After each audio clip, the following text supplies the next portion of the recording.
fans, got an idea for an interesting experiment. Check this one out. Black Russian sunflower.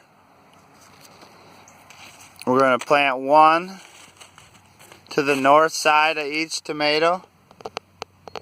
They're going to go up around 6 feet tall, and we're going to hopefully use that as a stalk to trellis a tomato on.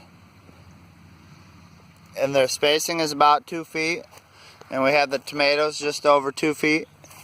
So they go down about a ½ inch into the soil. We're going to give them a little room so they're not competing too much with the tomato.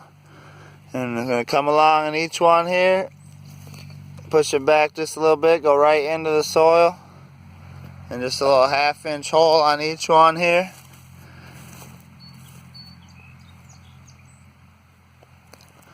We're going to do an experiment.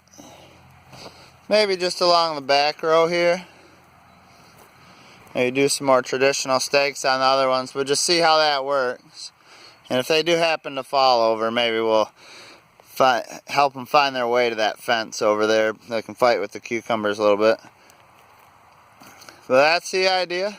We're going to do the sunflowers, 6 foot tall stake. Hopefully Mother Nature can stake up about 50 tomatoes here for $1 for us. So it's the cheapest tomato stake on the market if it works. We'll let you know by the end of the summer. Thanks, guys.